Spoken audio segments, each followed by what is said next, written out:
2 days remain for the VESL Valorant High School qualifiers. The bracket stage is upon us. We're going through one of the groups today on this B stream, and then of course probably one being taken care of on the A stream with multiple action-packed matches happening in the background as well. I'm Vaudable. We got TTL here yet again, and we have our first matchup on the docket. TTL, what can you tell us about these two teams? Yeah, Myers Park, a team we have not seen on this B stream. I don't think Onlow is either. The fact that we did were see having trouble. Myers Park. Sorry, we saw them yeah, against sorry. Hopewell. I switched them up. Other way around. Yeah. Onlow, a team we have not seen. Hence the question of how the heck do you pronounce that? I never would have guessed that. And Myers Park coming into this, we have seen them. Like you said, they played Hopewell. I gotta say, I'm favoring Myers Park because I will take the unknown or the known variable over the unknown variable every day of the week. I just don't like algebra, so that's a little bit of a recency bias of hating that class. But I do think this is a good first game. Winner of this will play the winner of Holly Springs and Panther Creek. Loser of each of our first 2 games will go home with absolutely nothing. Nothing whatsoever, and that'd be crazy to see because you have to win 2 games to make it into the regionals themselves in January, then from that into the state finals in February. So still a long journey for these teams, but only 2 more matches remain. They're halfway there if they made it here at this point. They already played 2 matches, only to remain to make it to that stage. And this first series, again, best of ones, going to be on Split this time between these 2. And what can you tell us and the viewers at home a little bit about Split and what to expect with that map?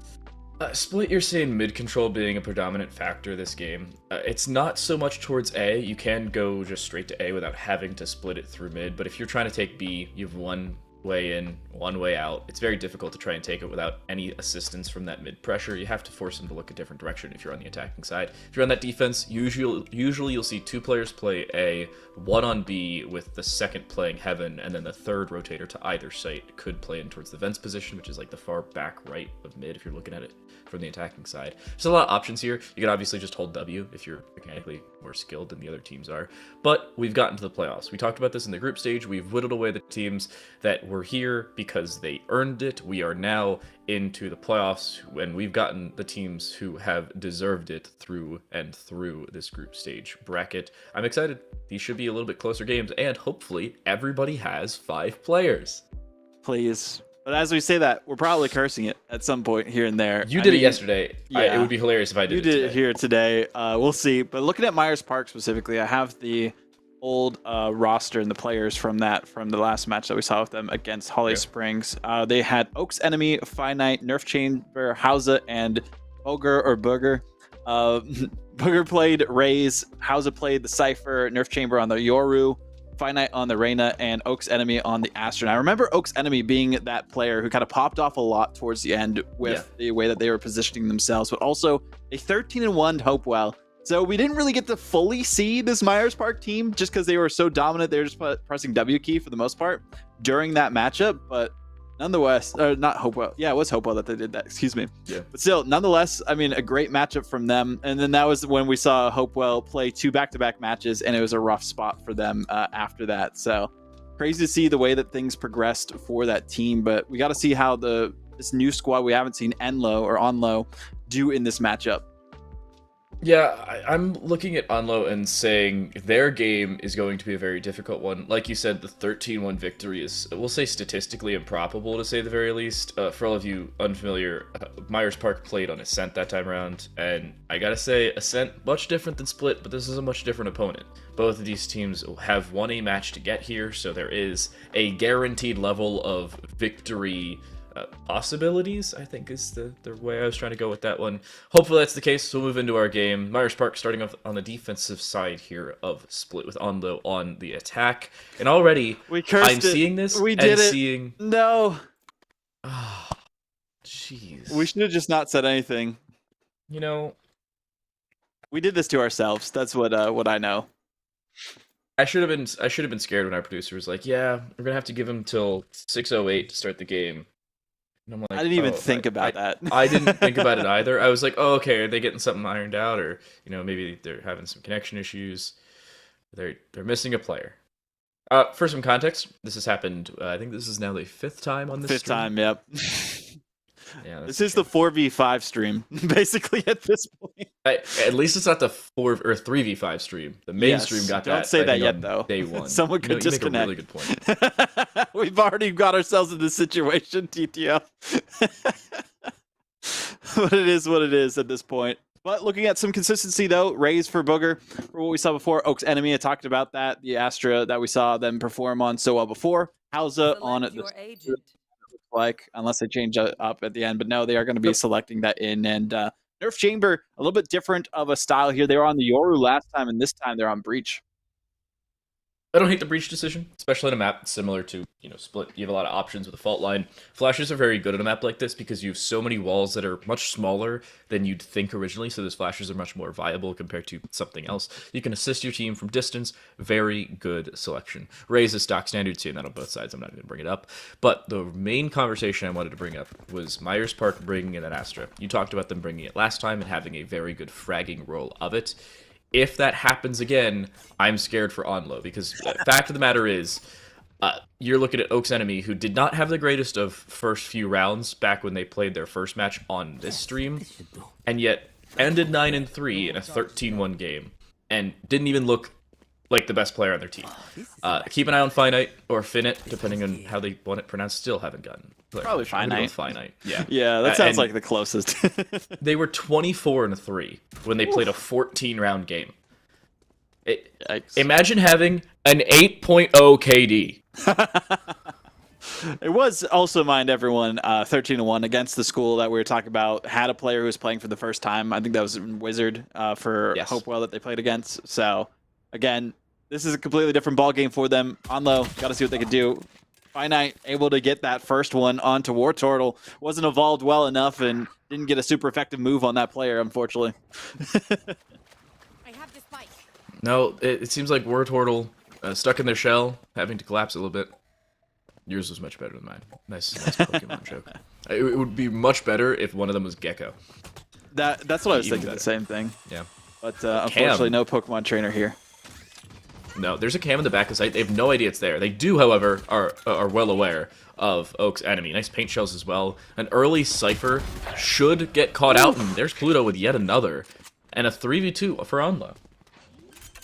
Pluto putting the spike down too, playing to work with for them there. I talked about Booger and how they were doing pretty decent for themselves in that last series we saw from them. Maybe they'll be able to get at least one for the road here as they try to get back onto site, but not really in the best position to do just that. Finite also in an awkward spot as well. Not really coordinating as we'd like to see them to enter in onto the site either, but Onlow taking their time. They have all the angles necessary. They're putting the shots on. Booger does get an entry frag onto Pinch, but trades back and forth. It's all on Finite. Does get one more. Now going for the defuse, and what a clutch, as we were talking about, from Finite. Finite finds 3 kills. They're well on their way to trying to match their group stage record. I find no way in which somebody else topped the 24-3 scoreline, so I'm going to say they had the group stage record without having a statistical confirmation on that. I can get yelled at by our for KD, later. Probably. Yeah, but not kills amount of total. Kills. Yes. We've seen kills total more than that. Yeah. Yeah, but that was like a 26-round game, and it was like 2 hero players. We saw that total beat in, I think, a 20-round game where it was 2 carries. So it's not unreasonable, but the fact that you go 24-3, the 8.0 KD is the absurd part of that one. In that few of rounds, too. Yeah, and Finite also looking really good in that pistol. Good guiding light. As soon as the engagement came from heaven, that's when they threw the guiding light to make sure nobody was looking in their general direction. They found a trade frag, they go 1 for 1, then 2 for 1, then they find the third. Myers Park, clean and opening start. And Onlow, again, 4v5, they need these attacking rounds. That they do. It worked so well for them in that last round, too. I didn't even remember that they were 4v5 going into it just because of how well they were playing things and able to take down most of the players of Myers Park and get that player advantage themselves. But still was not enough for the victory in the first round, and we've seen the maximum of rounds a team with 4 players have been able to get so far was 4. Well, there goes down 2. Half of their squad already taken out by the sniper of Oak's Enemy. Trying to see if they can get an eye on them, but 3 kills already, and they are just feeding the beast here. Oak's Enemy looking for the finish, and there we go. Technically an ace from them. Yeah, it's always been the conversation of, do you count it as the ace from League of Legends, as the ace is killing the entire enemy team and everybody dying, or the ace from every other game ever, where one individual has to find 5 kills? I'm going to say it's a nice combination of the two. And Yeah. a very well-deserved one at that for Oaks Enemy. It's a team wipe nonetheless. Yep. By one player. Individual team wipe, and a pretty clean one at that. Oh, yeah. 4, maybe 5 shots from the Marshal, and they just swing everybody, knock them down. Unarmored opponents, in all fairness, so body shots do 101 damage, and when you don't have shields, you die immediately to them. Just a W key from Pinch. They're lucky if Finite doesn't find them here. Hop on that attempted shot, and yet they get hit through the smoke regardless. Down to 49 health. I think Just not having a good two time. of them got hit. Yeah, one with the just pot shots that we're putting through, and the other one with the sniper that we saw on the Pinch. Finite with the poke. I don't know what Pinch's plan was on that one. Maybe they're trying to fake them out and bait them out and get them first, but didn't have the reaction time, unfortunately, and Finite, easy kill for them. Oh, they don't even know they're there. So, my question is, what does Boger have? I think it's an SMG, but it could be like a shorty secondary. I wouldn't be surprised with either conversation. The other conversation is, where's this go? It seems like they just want to try and W key into B, which would be the correct decision, but only if they make it in the next 4 or 5 seconds. That flank coming through here from the Rays, they found the timing, they've tucked into the corner. It is indeed an SMG, it's a stinger, and they're going to let them all pass. No. Not cleared at all! No. All 3 kills! And it's Myers Park, flawless through 3. Perfect patience there from Boger to take down all 3 players who remained on low. That's 3 times in a row we've seen a single individual player on Myers Park pop off and get 3 or more kills to get the victory in these first 3 rounds. What a sneaky play. 200 IQ. But it was a little bit too late on the reaction time from the one player. I think it was War Turtle towards the end. Yeah. Saw the shots coming through. Both of the players in front of them were down, and they didn't even move. At the end of the day, can't fully blame them, but it's one where you wish it was better. And it is 3 players, all at 4 kills for Myers Park. And Onlow have had some difficulties. Round 1 is the only one that they have not been flawless or nearly flawless on. Nice shot, Boger, quickly dispatched of. There's that overzealous nature coming back to bite them. But this is a full gun round for Onlow, and one we expect them, or we need to expect them to win. At this point in time, yeah, if they can't get this one round, it's going to be a tough situation for them to bounce back the remainder of the half. And Finite does get taken down, though. Does help them out a little bit, but trades back and forth. 2v2 situation. Pinch gets the win, so they have the advantage. Can't get the spike down. It's all eyes on Hausa. See what they can do here. Looking for their first in this round. Good maneuvering by Pinch to pick up the weapon and get re-engaged later on. Different Waffle does get the finish, and there we go. Onlow get their first round on a comeback win. Yeah, and a thrifty one at that. I thought they had better rifles. Turns out, no, they didn't invest all that much. They ended up walking away with the victory. I will say this, and I kind of hinted at it before. I've said this a couple times throughout our broadcasts over the week, because we've had 4v5 scenarios. When you're on that defensive side, you by no means can easily come back from a 4v5 at the beginning of every single round. That opening pick, when it is a 5v5, is all that much more important. And when you're starting off 4v5, at least you're in the same mindset for the entirety of it, but you need to be able to do much better on the attack if you want to have any shot at your defense. Onlow, I'm going to say it, minimum 8 rounds if they want to win this game. If they don't find it, I don't think they get anywhere past the 20-round mark. That's basically what's been the case for every single time we've seen 4 players alive against 5 throughout these different series leading into the bracket stage. But Onlow, regardless of what the circumstances are, they're going to have to be the outlier. We've yet to see it. War Turtle, nice first kill onto Nerf Chamber. Different Waffle popped off for their team last time, but couldn't get the finish. Gotta keep an eye here. No, nice turret placement to let them know exactly when someone's going to be in position. They hear the movement, but they are going to be just obstructed by their view. Hausa with the finish. Where's the Astra going? They've rotated all the way around to CT for no reason. That's 15 seconds they don't have, but they don't need it. Hausa finds one, a second through the wall, a third on the round, and they're smoked off, but they don't care. They're re-swinging this, and oh, they're overzealous, but it doesn't matter. They make it a 4th. An ace for Hausa, at least a technical one. And clean as ever, Myers Park lose the opening 2 kills, and we're like, yeah, we'll just send our Cypher to take care of it. Not what you expect to see, but they were distracted by people down the well, and eventually they were taken out one at a time, dissected by Hausa with the victory in that round for Myers Park. And this seems like deja vu all over again for the squad the last time we saw them. Let's see, of the 4 rounds Myers Park have won, it has been ace for Hausa, ace for Oaks, 3K for Finite with the other kill stolen by the Raze, and a 3K for the Raze with the other kill stolen by Finite. Yep. When you're talking about the Breach, it has played very little part in this. I think usually they've been taken down first, too. Yeah, true. Opening picks, not the easiest when you're already dead. Tough positioning. Gives them information, though, and that's the biggest difference between these two teams. If they have that one player to just kind of send out as a sacrifice in all intents and purposes, then that's exactly what we've seen happen so far. Finite. Somebody's there, and well, Oak's enemy from behind. Flanking, working out well yet again. Gotta see what Onlow can do to bounce back, but they're in dire straits here. Shrouded Step, that's a sound cue. Should be swung, it is, but Finite still caught up by World Portal. That's gonna be a little bit of a tongue twister when I have to over-enunciate the O in that one. But it's an important kill. Onlow at least mitigate some of the damage. The issue is War Turtle took way too much damage. They're down at, what, maybe 10 HP? And I think that's an overestimation. Rough spot to be in for sure. Especially when you're down 2 players technically already going into this one. Pinch. Looking to see if they can get anything on it to the other side so they can easily push into the site here. Waiting for their time. 30 seconds left. Seeing that there is that tripwire there. You know that the Cypher's looming, and they are able to take one down, but can't take down the second. Good trades back and forth, but 3v1 situation seems like it might be an inevitability unless we do see the clutch come out from different Waffle.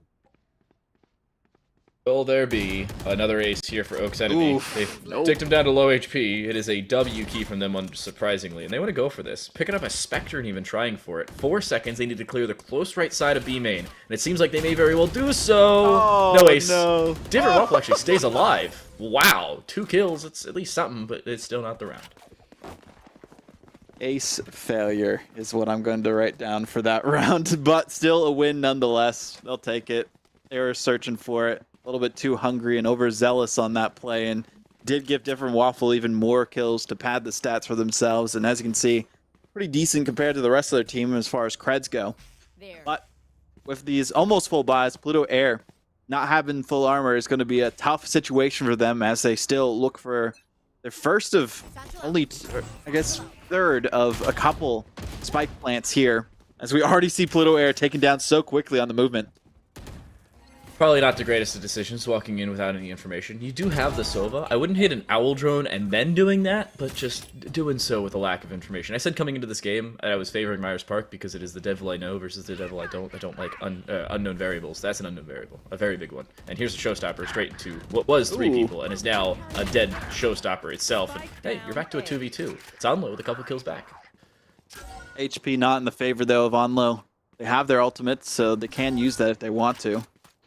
Different Waffle. Almost able to clutch up before, get right shots, but missed like right past it. Hausa with the finish up. All eyes on Pinch to see what they're able to do, and they did get shot a little bit, but not taken down that time. This is so smart. Usually what happens when somebody goes to grab the spike like that is they are already on the opposing site. Instead, Pinch is baiting like he's already on B, and instead going to retake A. The problem is he's taking too long. The Cypher's already here. Yes, you'll throw a smoke to ramp, but no, you'll actually throw it to B, and now the Cypher may rotate, but the problem is he still has yet to do so. Oh, he no. doesn't have a cam, he doesn't have the vision, No, but he doesn't have the timing either. Pinch has a free sight, but he only has it for about 15 seconds. He'll think he has 25 seconds to himself, and the Cypher's gonna hear this, walk down the ramp and find a free kill. Pinch is dead. Goodbye. Oh my goodness, yes they are. I just don't know how the Cypher didn't realize that they were there or even push further from that scenario, but the spike did get down, so that does help out Onlow with the econ just a little bit going into that next round, because they were in dire straits before, but not too much into this next round. Still a win for Myers Park, and they'll take that in their book every day of the week. Oh, looks like we got a timeout. Might be a tech issue, maybe getting a player back. We'll see in just a sec. This one seems like a tag timeout. I like the decision. You have had a couple close rounds, but some of these you just need to win at the end of the day. That one kind of being one of them. You have a 2v2. As soon as the Neural Theft's used, I gotta say, get the heck out of dodge and slow things down. You had so much time. We saw all the time played by the Omen, but you don't have help, and you have no extra coverage, and that was the problem. Really good situational awareness at the end of the day, knowing that the From the Shadows is on the board, knowing it could very well be a bait because it wasn't immediately planted on the B side. Good patience from the defensive side of Myers Park, and really just as good a way to close out a round that you've had some difficulties in, yet we're still able to pick up with 2 players alive. last few rounds a little bit closer than they would like, as you were mentioning. So I get the use of the timeout here, especially because they want to make sure that they ground themselves, that they don't overcommit too much on some of these defensive plays that they have had for the half. They want to dominate the half, make it easy for them to get into that qualifying matchup against, looking on the other side of things, who are the other teams? We have Holly Springs and Panther Creek. So those are the other teams that are waiting on the other side. And so far, Myers Park, when we've seen them on stream, they've played against a team that was a bit less experienced and a team with one less player, so it doesn't really prepare them as much as they would like. This is just looking like a Myers Creek qualification. But there's still another series for them to play. That's assuming, of course, they win this one at the end of the day. Pinch walking up. Do they clear the corner? Oh, I don't think they do. Nope. Oaks finds 2. At least they are traded this time. Yeah, never. Oh, no. Unfortunate, to say the least. One player remains. We'll see what they can do with what they have, but not really too much. They're running as far as they can, as quick as they can, back into their spawn, see if they can take anyone down on the angles, but they cannot get a single one. And instead, only one player dropping on Myers Park. A good use of the timeout. Much more confidence from them, and shuts down Onlow before they could even get started again.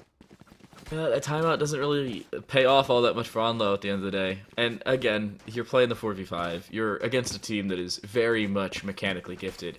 And I gotta say, return to form for Oaks Enemy here. They were, again, 9-3 in the game they won. They had some difficulties throughout the game. Had a single round where I think they popped off for 3 or 4, and that was the main reason they got up as far as 9. And we're bringing them up coming into this. Hey, and look at that. They're already with 10 kills in 8 rounds. And that is with one less player that you can find on the other side.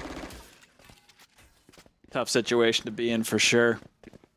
They are making the most of it. As I say that, though, Finite with a 2-piece, finally cleaned up by War Turtle. War Turtle's really been stepping up for this Onlow team, and I gotta give them credit where it is due, but they have not been using their utility at all. Not getting vision for their team, using the drone, not really putting down any ways to like figure out where their opponents are positioned on these sites, and I feel like maybe they're used to playing a duelist instead of the position that they're playing currently. Maybe. May seem to be the case. Arcus already has a couple kills thus far in these last couple rounds. Different. I don't know if they get seen. Oh, they do, of course. Yeah, it's Oaks Enemy finds 1. War Turtle is using the Owl drone and has been caught by not only the Nebula, oh, no, but by the Pulse Broke our and game. by the Aftershock. Yeah, that was as aftershocky as it gets. It blew out the power in our production unit. I actually really hope I'm kidding and that we're actually on stream right now, but game no worky. Hello. Hopefully this is working and you guys can still hear us. But either way, still a good win by Myers Park. Is it working on your end, Time Delay? So there we go. Yes, we're back. It is now. I was about to say. So we have a production software called vMix. It's like OBS but for broadcasts. And when the power goes out for a production computer or something breaks, I just hit refresh. If I hit refresh and the screen pops up the same, I know it's the observer side. If it pops up black, I know it's the production side. And it popped up the same for like 2 seconds. Sweet. So it's okay. At least you were able to test it because I want to make sure we're still on. But Boger making sure that they are doing pretty good for themselves. And who else but Oaks Enemy with the cleanup at the end. 3 for Boger, 1 for Oaks Enemy. This is business as usual for Myers Park. Not many notes for them. And Onlow, I mean, trying to position as best they can. Getting in different spots that aren't really working out well for them. And Myers Park are hitting the W key even more so than they have before because they know they can. Yeah, and you really can't blame them for it. This is a game they'd like to win quickly. They don't need to expend most of their strategies if they are indeed saving strats. It's like handing over game film to your opponents while playing a 4x OT match without having to. You just don't need to. And it seems like Myers Park are very cognizant of their current scenario. They are not getting unnecessarily overzealous. They're not giving away rounds. But at the same time, they're taking aggressive gunfights because, honestly, they can. Until they have paint shells thrown at them and then Boger runs for the hills.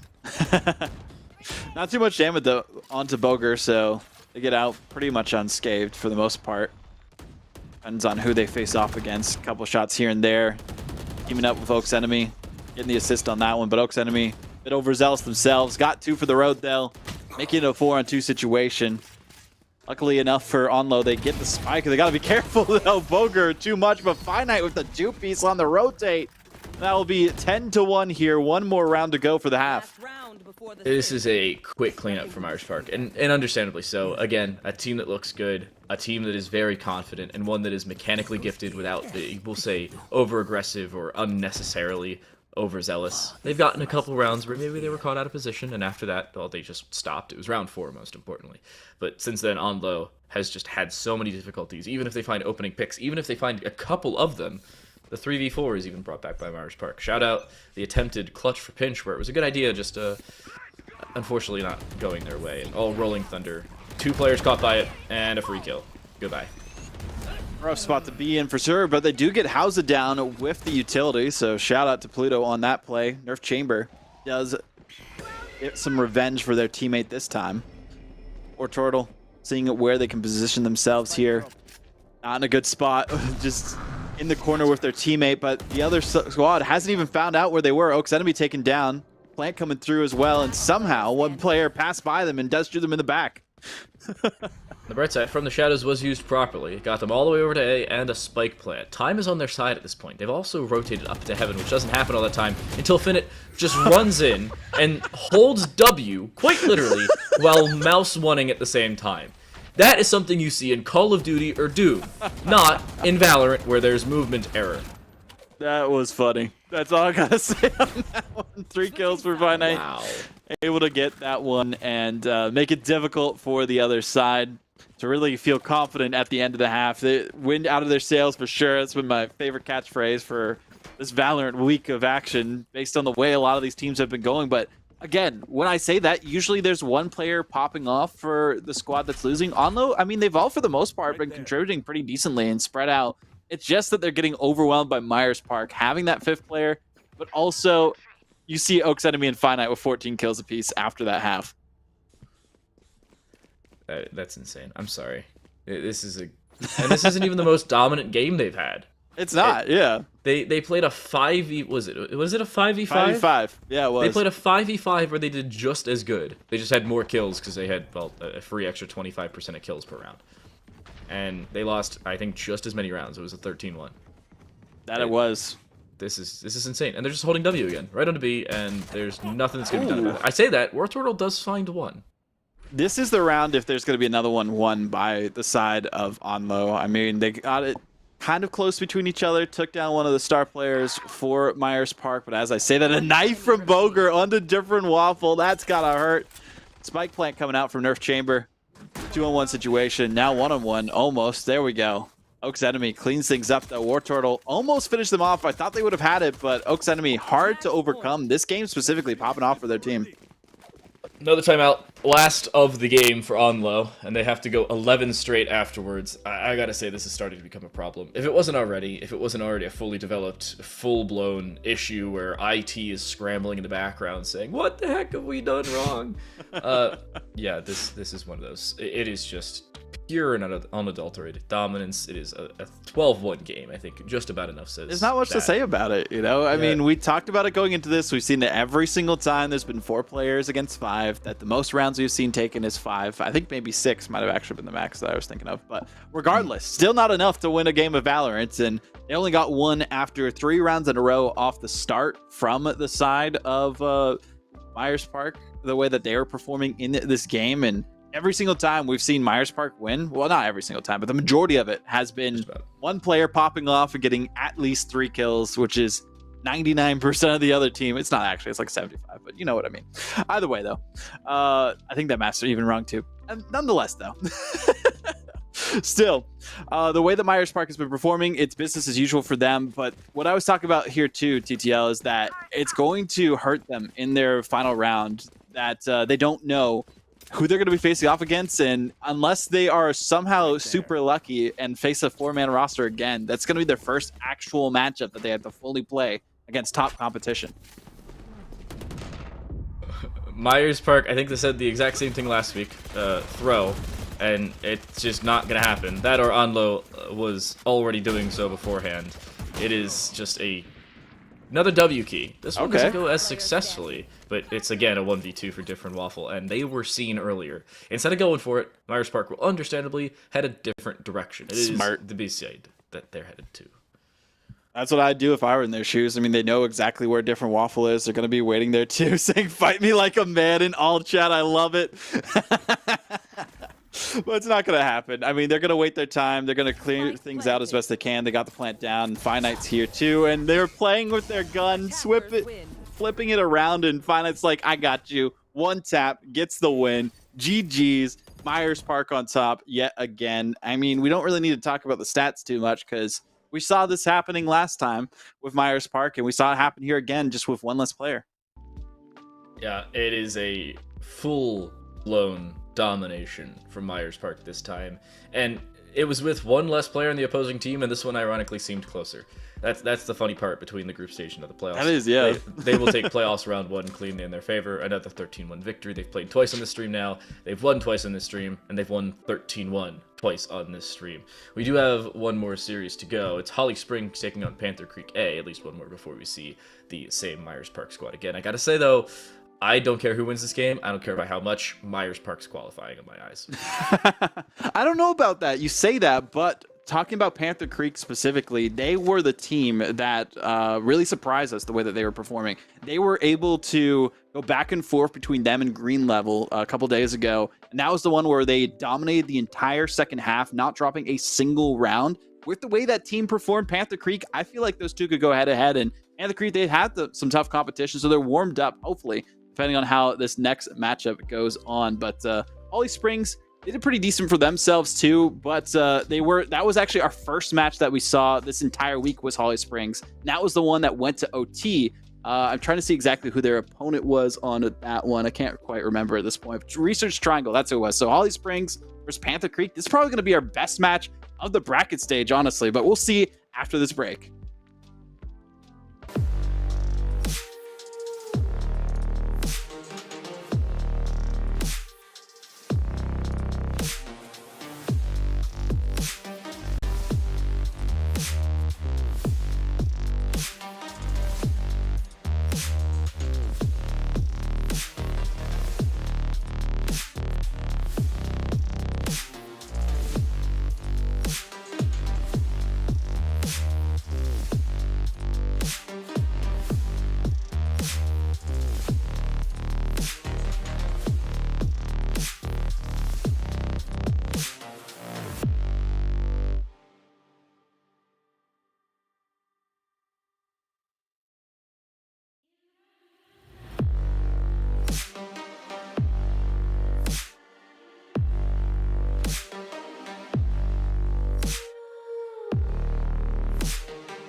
One match down, one more to go to see who is going to face off in that final matchup to qualify for the VESL Valorant Regionals in January against the team of Myers Park. Forgot their name for a second, but I can't forget these names of the players and teams that are coming up next in this upcoming matchup. Holly Springs, who we saw first off to kick off the week of action, and it's them versus Panther Creek, who also looked really good themselves. The one match that went the distance to our only OT that we've had so far in the B stream. And the other match where Panther Creek won all of the second half after it was basically tied going into that second half to win their series. And hey, we're getting Lotus again for Holly Springs. This is definitely a win for them because that's where we first saw them.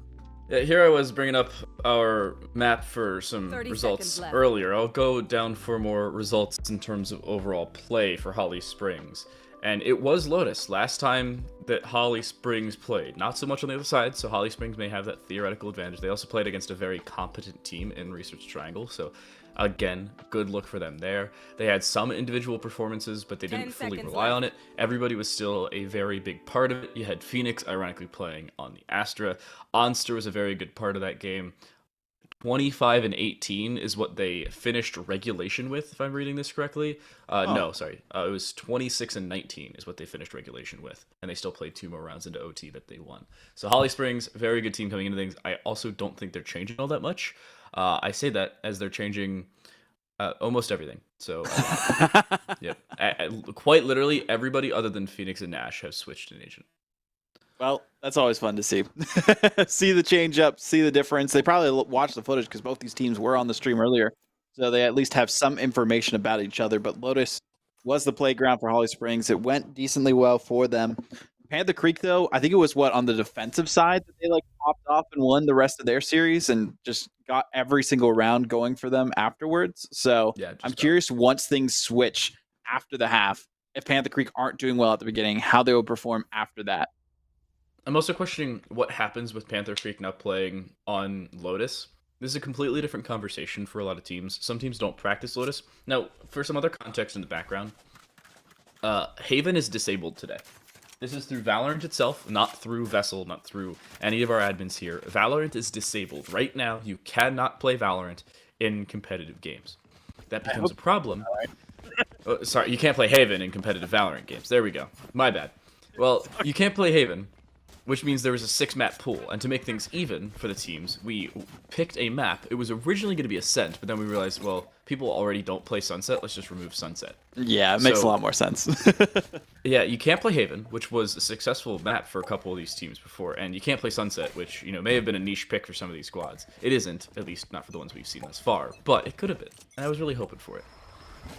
We never saw it at all on the B stream, so it makes sense to get rid of Haven, or not Haven, excuse me, Sunset, the way that we've seen. Already Flash is coming out. Feeling deja vu here for a second for Panther Creek, because Holly Springs have pulled this maneuver off a couple times in this specific area, trying to just wait for their opponents to come right into their firing line, stun them a bit, and then take them down a peg. Spartan getting one. There is a trade, though, for Arya, who was a really top fragger for Panther Creek in the last match we saw for them, so pretty even fight between both those teams so far, as it is winding down just a little bit.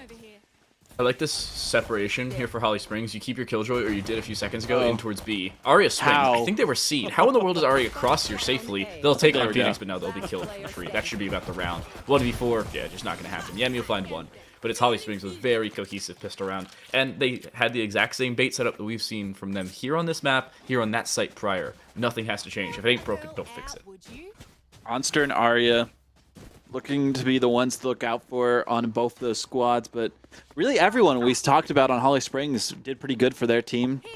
Ashfort, I think, was the one main outlier for their squad at the end of the day, but the Creek A, a lot of great looks there from that squad too. Yami's done pretty decent work for them. Tower looked solid as well in the last match we saw from them, and again, I'm so excited to see how this match progresses as the rounds pass through, because both these teams had a decent journey to go to make it here for this playoff bracket to get into the actual main event. Nonetheless, Arya approaching first, got a pop shot. I think they did manage to connect for a second, but not really getting much after that. Flashed their own teammate. Oh no.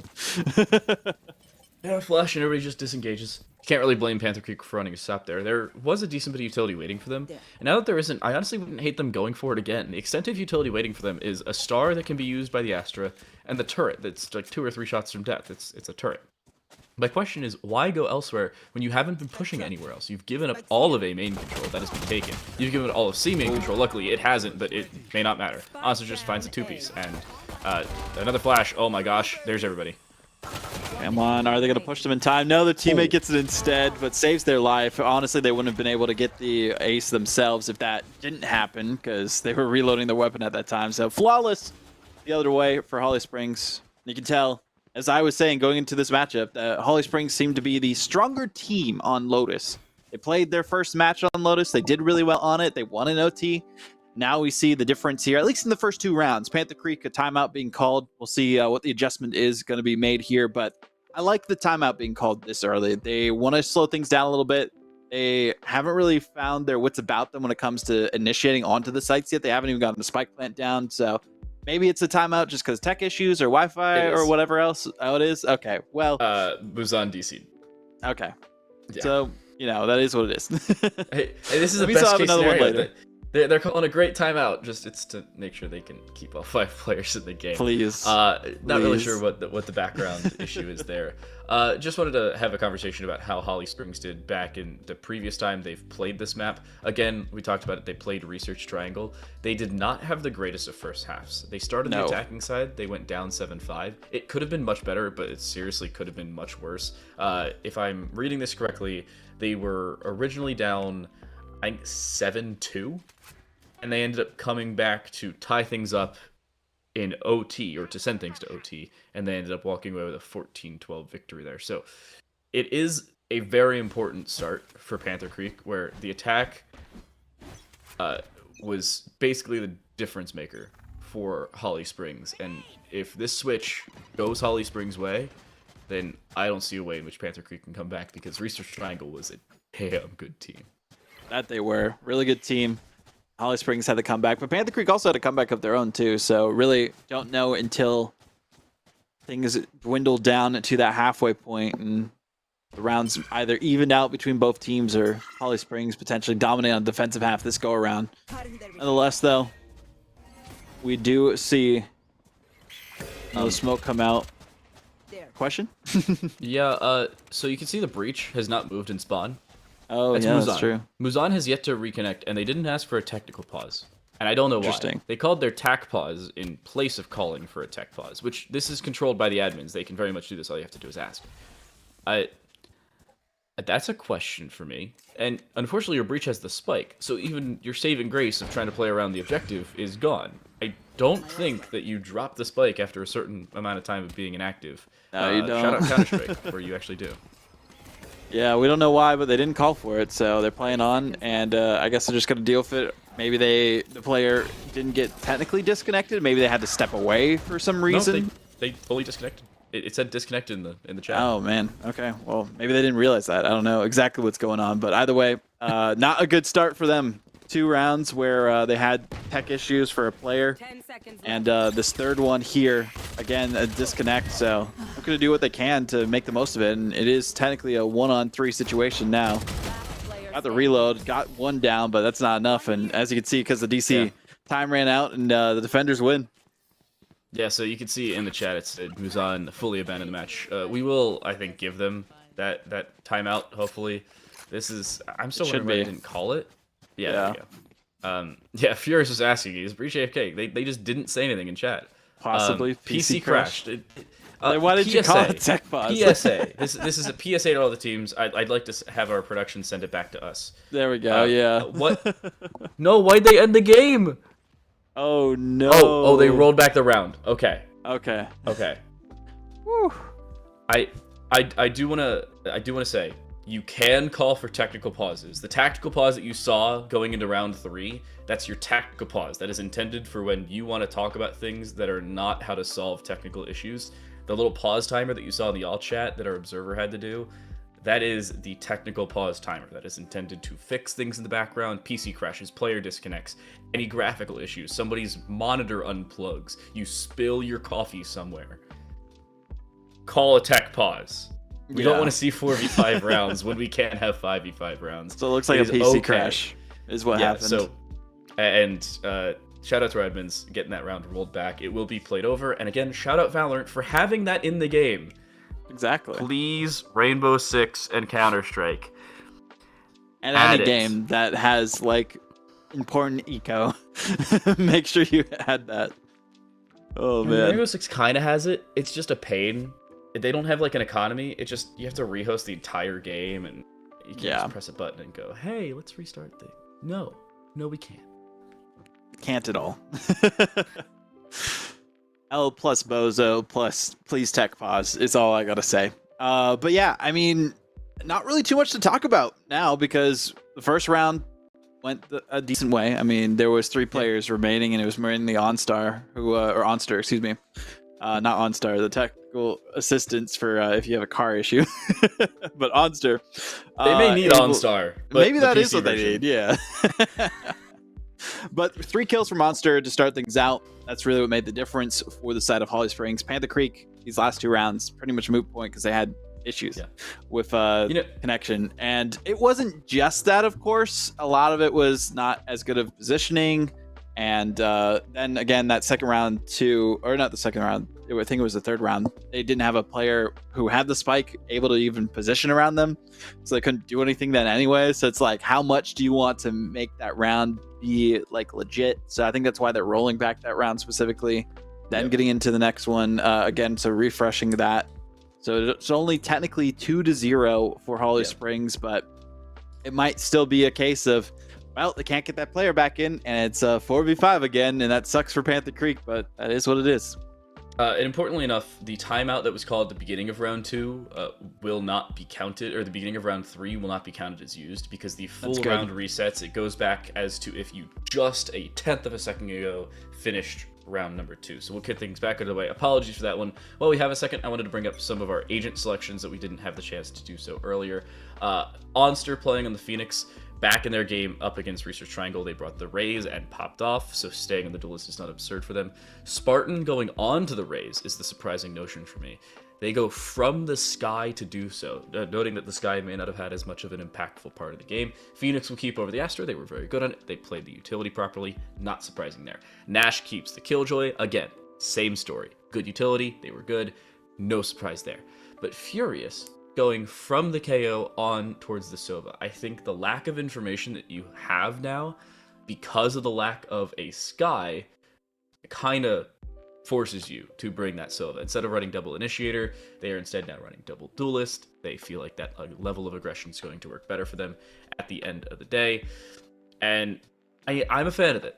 The other side of things, Killjoy up was on the board for Research Triangle when they played against Holly Springs. I'm now comparing Panther Creek to Research Triangle because it's the agents that were selected back on this map the last time Holly Springs played it against a team of what seems to be a somewhat similar caliber. They're keeping the Killjoy that was seen. They're also keeping the Omen. There is not, however, a double controller. It's a Breach still, but it's also a Sky as a double Initiator instead. I like the call. You're running the Reyna instead of any other duelist like a Jet or a Raze, or even in this case a Phoenix. But I think this could still work out fairly well for Panther Creek. The issue is their tech pause time is running out. You do get tech pause time, you just don't get an infinite amount of time. And it does seem like Muzan has reconnected. Let's go. It is a miracle. We don't have to deal with another 4v5. Thank goodness. So those first 2 rounds did count. The last one did not. But I think that the tactical pause came out after the first round, didn't it? So that they still lose that technically. No. I'm pretty sure it did. I don't think so. Okay. Either way, hopefully they still have it. Because, round 3. Okay, sweet. Whew, thank gosh. I was gonna say, if they didn't have that too, and they had those issues, and still the player not connecting fully, I was like, what is going on with this team? But either way, Panther Creek, they got the player back in, Muzan, all good. And hey, now they're looking better. They are able to get the initiating kill and move on from there. Looking already better for Panther Creek. Fault line activated. See what they can do from there. W key. They're just walking through the smoke. Do they clear it? It seems like they will. No, they don't fully clear the corner. Yes. They hesitantly clear Furious, and it seems like they will indeed destroy and get away and leave. You guessed it. Muzan furious. That was a flashpoint instead of fault line, my bad. But Onster looking as good as they can. Arya already taken down. Star of the show here, though. Delicate almost able to get 2, but Spartan shuts them down completely. Tower looking good themselves, but who else is looking better? Spartan, 2 to their name, but trades back and forth so many times. And this is reminiscent of the last time we saw Panther Creek perform. Just trades between players on either end, and that's how you know how close it is. Just back and forth action, no individual player lasting for too long. Holly Springs just had the odds in their favor at the end. It will still be a 3rd round for Holly Springs. This one's, however, significantly more close, understandably so, given the fact that Muzan is actually here, and they found the opening pick. However, still losing that round makes things less than ideal. You're looking at a save, most likely. Muzan almost bought up, and interestingly enough, but it does look like it's going to be Sheriffs, a Marshall, a couple players buying shields. They are pulling the old buy for next minus Arya, who will have some trouble fully investing, but they should still have their utility, so it'll be okay. A-okay here. Already damaged, though, onto the Phoenix of Holly Springs, half HP, and that's the only player who was able to actually have their ultimate ready. Arya looking for an angle with the Sheriff. Does have 1 shot, but misses it. Or actually, no, they do get a little bit of damage, but not as much as they would want. So I have to back off on this play, see where the rest of their teammates are going to be positioning. It seems like that will be focusing around the A site, pushing on as much as they can, but Spartan taking down Muzan. Backing off because they got 1 and got the information that they needed for their team and needs the rest of the squad to move forward from the B site to back them up.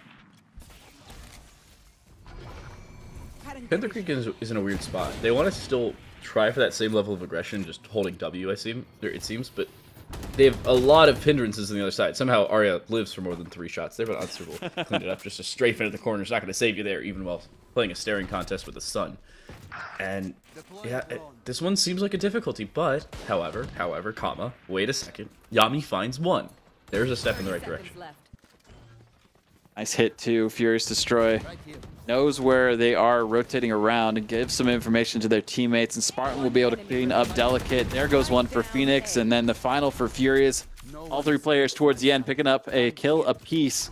Only 1 player dropping down, and that was that Phoenix I was talking about before that got injured so early on into the round. I have money. Is that music? Somebody start playing the guitar? I guess so. I heard that too. Must be a skin that does that. The party chat. That's a cool skin. However, yeah. Trippy. Cool skin.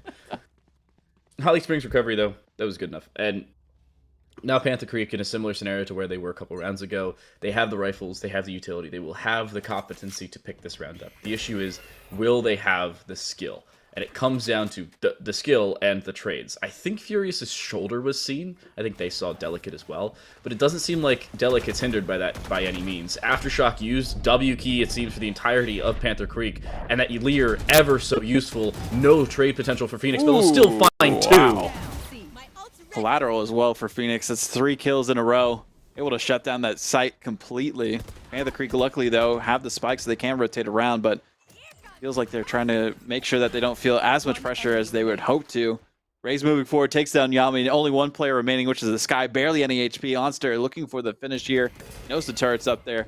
Flash comes out either way. Eventually, 1 does go down, but it will be Phoenix with 4 kills on the round. Phoenix stepping up there was completely shunned away from the site. Good Lear to get in all fairness, by Arya. Not a lot of times will you see Arena be a pivotal part of the team getting in and forcing the other out. However, re-engaging after it goes away, having full vision, lining up 2 like you said, finding a 3rd before being flashed, and then picking up a 4th at the end of the round, I would be scared. Because you have a Phoenix on the other team who's 8-3, a player named Phoenix who's playing Arena, who arguably is more dangerous going 6-1. This is dangerous. Tough situation for sure.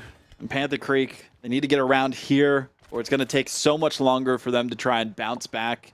Dire straits for them. Different situation as well from the comeback victory they had to make it into the bracket stage. Either way, this is no green level that they are facing off against. This is Holly Springs, who have played on Lotus before and feeling confident about it. Phoenix does somehow get the kill on that one. 2 now to their name. Monster be taking it down, but they are able to get back in form. just a second. Not really a true kill onto them, and plenty of room to work with in this 5v2 situation. So much space. Empress, I'm going to say not a good decision to use there. If you have the A site and you get the spike down, then you can use the Empress, but the fact you're using it just to get in, the Empress has a timer. Between every single kill or before your first kill, you have to find it before your Empress just expires. Or, with a Sheriff, you could just look the wrong way. I don't know what's going on. And I think Muzan DC'd again. So it's a 1v5, and that one isn't actually here. I don't know if we can relay a message. Can we try and open up all chat and see if there's a disconnected message there? Because that's where the message would be, just sitting in all chat. Unless Muzan's just hiding, but they haven't moved at all, so I think they are gone. I think this round is done, and I think Muzan, with these connection issues, I mean, I don't know how often they're going to be able to get back into the game itself, and we might be cursed with everlasting 4v5s. Zahn is abandoned the match and will not be respawned this round. Oh, okay, so that's a problem. Holly Springs now up 6-0. You're seeing a game that just looks one-sided already, and you're having technical issues. Yeah, it's rough. I said at the beginning of this game, it is an advantage for a clear and obvious reason to Holly Springs, but the fact of the matter is it's just being doubled down on because of the problems we're facing. And their PC crashed again. No. Again. I learned why. Tell me why. I'm not gonna sing. Gotta pay me extra for that. Myself hoping you were gonna pick it up, but I was just. It's all good. It's all good. But giving them 2 minutes of time to see if they can reconnect here, and if they can't, it just seems like even with the PC issues, the whole squad of Panther Creek has been disconnected. They haven't been coordinating as best they can. We've seen a lot of really good kills and defensive plays from Holly Springs, and the defensive side is their strong suit. We talked about the attacking side, how it wasn't really going well for Holly Springs in that first match we watched them in. Well, they start on the right side and with the right map for them that they've already won before. They know the strategies, and Panther Creek, they don't seem to know the strategies. Even with 3 sites, they're having trouble getting a single spike down here and there. So we'll see if that player can reconnect. If not, we'll have to continue without them for the time being. But a rough situation to be in when you're trying to do all you can. And I know it's got to be extra frustrating when one of your players is having technical issues. Yeah, so the current scenario is you have a singular set of time per game. Each team gets, we'll say, hypothetically 10 minutes, I believe it is, give or take, to fix technical issues. And that timer doesn't roll over between different problems. So if you disconnect it, you take up 3 minutes, you then have 7 minutes for the rest of the game. So with the 2 minutes they have left over to close things out for Panther Creek, what will be a little bit more useful is should Muzan be able to boot their PC back up, get back into Valorant. Regardless of the game restarting or not, they will still be able to rejoin the game. However, if they rejoin in the middle of a round, they cannot play that round. Their body doesn't just get magically spawned in out of left field. They will spawn the following round with just a classic and however much loss bonus or win bonus money they would have built up in the meantime. So if they're gone for 4 straight rounds, they'll be spawned in with max money. On the bright side, you then become a walking Swiss banker for the rest of the team. On the downside, you've been gone for a couple rounds. So it's a really 6 and 1/2 dozen the other in terms of conversations and advantages. This one, however, still a massive disadvantage for Panther Creek because they're having some difficulties locking in issues/non-issues. Muzan is, I'm going to say, hesitantly back because I see a ping number next to their name. However, it still hasn't moved. Usually the ping numbers will move. No, they're still not moving. Yeah, they're just standing still in the spawn. $5 since the PC crashed again. Probably again, yes. Unfortunate. They need to turn their graphic settings down, maybe uninstall something, I don't know. Run an antivirus, make sure that they can get into this game next time. It's always rough to be dealing with PC issues, especially when you're trying to win these matches. But either way, we're going back in.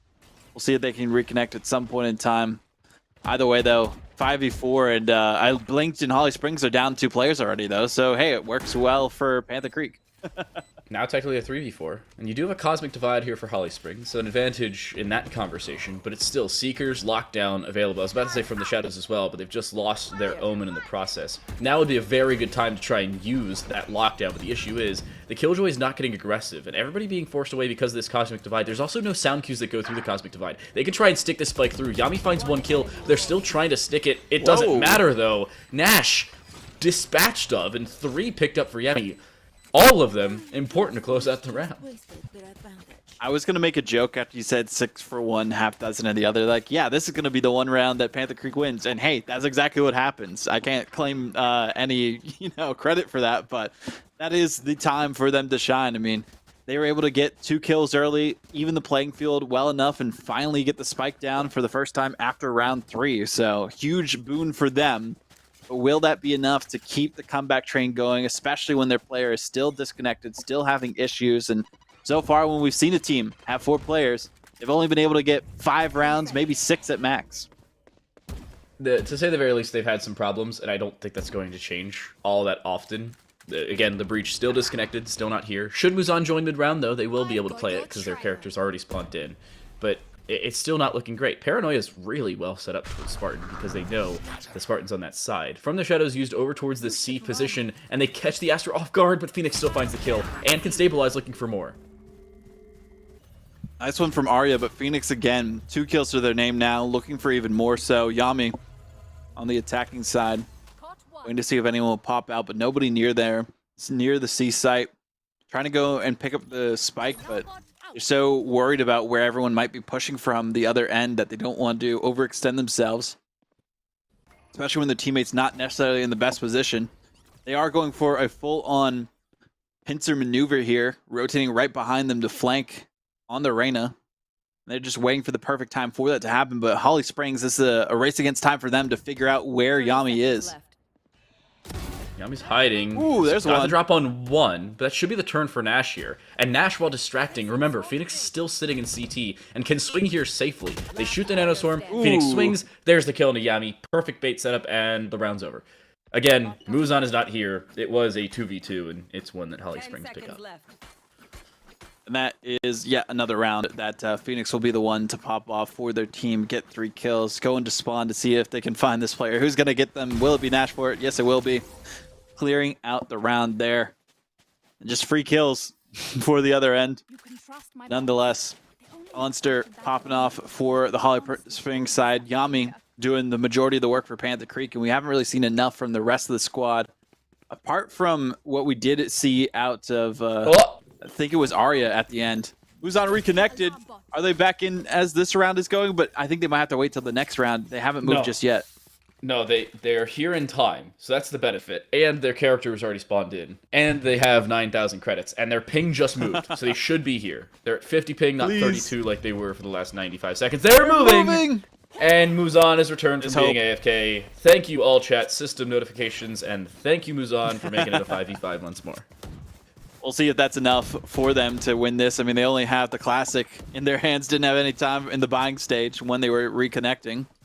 They'll have plenty of credits going forward from here on out to buy out the lot for the rest of their squad. Backing off towards the A site, though, I feel like they could have gone for it, but I don't know why they keep disengaging. They keep getting cold feet in these situations when they should push and secure the plant.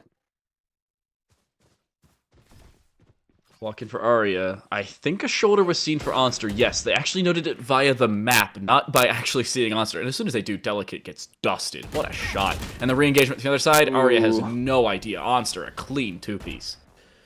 Duelist and Arya not being as successful as we would like to see. Bottom fragging for their team for the most part, too. Even more so than Muzan, I think, tied in kills for them. But Onster, another pop-off performance from them. It just trades between them and Phoenix doing the most work on their squad. Muzan with the Classic. Last one remaining, still in the lobby, though. And, well, there is the flawless the other direction, but at least there's one more player playing for Panther Creek this time. It's still Holly Springs looking clean as ever. I'm going to retract my previous statement, by the way, of, yeah, whoever wins this next game, even if they do win it 13-0 or 13-1, I don't like their chances, because honestly, this is about as clean of a win as we saw in our first match. It really is, yeah. I cannot understate how excited I am for match 2 or match 3 now. Because Holly Springs, if nothing changes, this will be one of the, if not the most dominant victories we had, and even with a few trials and tribulations along the way. Tech pauses, momentum hits, and even a round taken away from them because of it. 8-1 already for Holly Springs. Just a couple more rounds to go to clear out the half and move on to their final match to make it to the regionals themselves in January. And already 2 players remaining for Panther Creek. Muzan, the last one again. At least they are available to play, and they do take down, well, not even a full player, unfortunately for them, as it will be a quick win for the defenders, 9-1 now.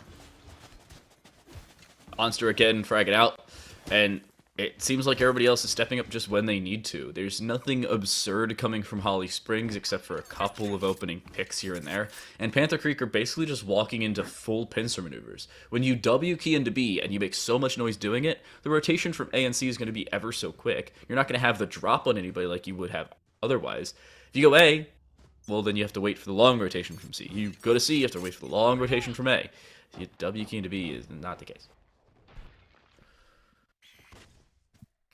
Well, so far so good for Panther Creek, though. They haven't lost anyone just yet. Longest amount of time we've seen that happen, but they go back onto the A site, pulling down some covering fire to clear their advance towards that site as well to get the spike plant down. But as I say that, the person with the spike, not even near the planting site anyway, so they need to get there and get it down so they at least have something to defend around. I don't know why they're focusing on moving towards B in this direction. They know the A site is clear. It was. But Monster, now here. Very dangerous subject. And in the meantime, they're actually starting to split B with this process. The issue is, there's also pressure there. Spray through. Furious finds 3 players with Recon Bolt. And it's still persistent information. This rotation, again, coming quickly.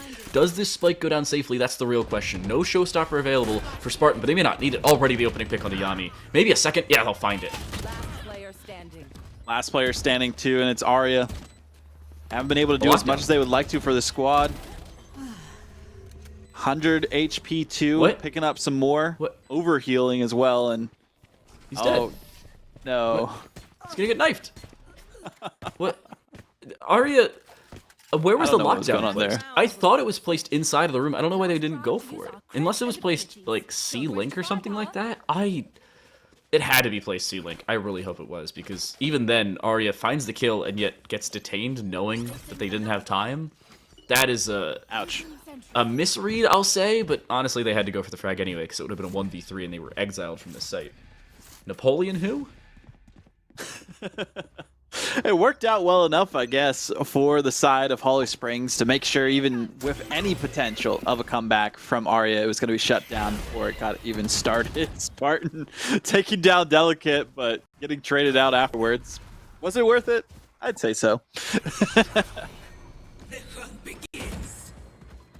Now Panther Creek finally going towards the A side too. Oh, but decent damage. And in the meantime, they have to get distracted. Onster does find one before falling. But the fact they fall is the most important aspect of it. Spike plant now on the horizon. They have nanostorms available, alarm bot as well. Here's the utility usage, and it has to come through from Panther Creek alongside that kill for Muzan as they're back, but they're now left alone in the site itself. 2v2 situation as well. Both players from Holly Springs trying to push from the upper side of the A site. Killjoy just taking their time here, knows that Muzan is in that position, saw them for a second, called out. But is able to get the kill and the second one. Muzan with a comeback victory for their team. What a clutch. And the fact is they took full advantage of, we'll say, the misplaced utility or the overestimated utility. The gravity well was used to try and keep them in one position. The fact is you can beat the gravity well if you're already on the outside of it. So both Phoenix and Phoenix and Onster were expecting the walkthrough from the site itself because they thought that the breach was going to be stuck at the gravity well. Obviously, we saw that wasn't the case. They swing around for one, and they swing back for the second. Well, Phoenix is still thinking, they're on, oh, they've gone to the far side, let me swing that. They're just caught off guard. Both players thinking opposite things and die for the opposing reasons.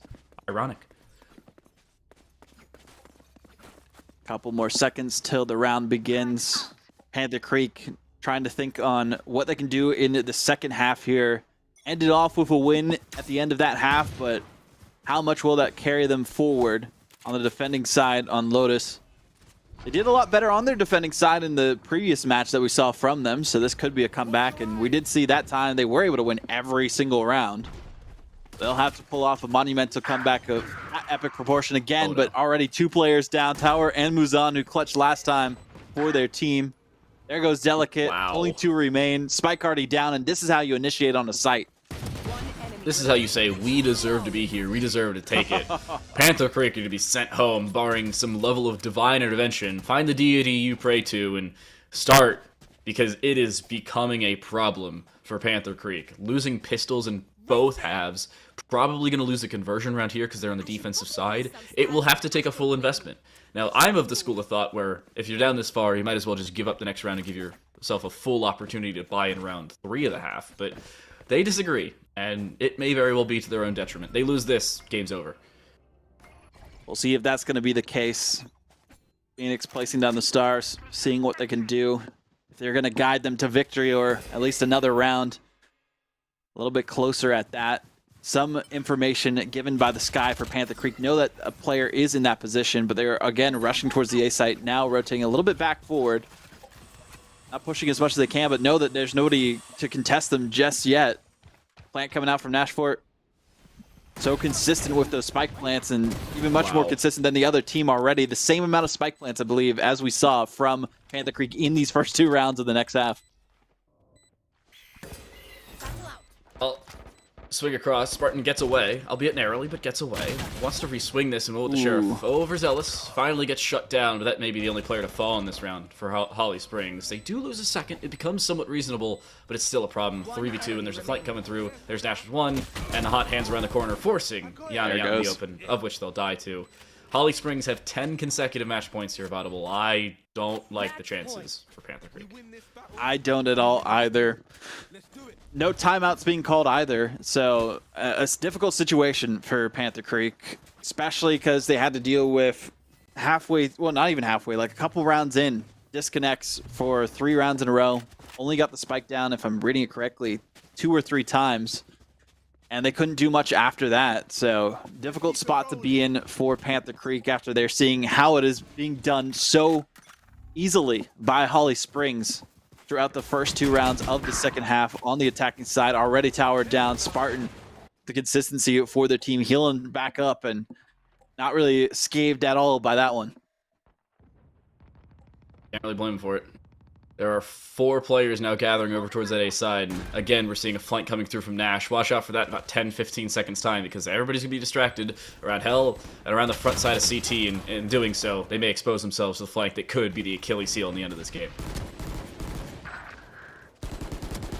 Another shot coming through. 2 more players down on the defending half. This could be all she wrote for Panther Creek in the VESL High School Valorant qualifiers. And there goes one down, and there's another one. Team Ace for Holly Springs to finish off Panther Creek and book their ticket into the qualifying match for the regionals against the side of Myers Park.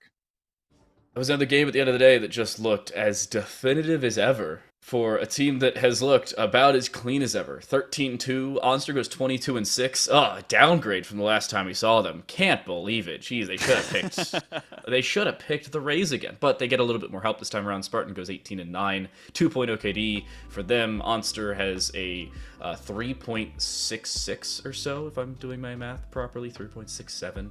Anyway, it's a very clean game again, and off the back of some extremely clean play. Whether it was the defense nor the attack, it was just ever so dirty, yet clean just the same. Attacking side, not the strong suit for Panther Creek as we saw, but even the defending side, it just goes to show how Holly Springs were just the better team at the end of the day. The 2 best teams have made it on to the final qualifying match for the regional, and then after this final break, we'll be getting into that last best of 1 after this.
One final match to go between these two teams. Not the ones that we actually were talking about before. This is actually a different group that we are still following along with Holly Springs, just to clarify. But still a qualifying match nonetheless between Holly Springs versus Green Hope A.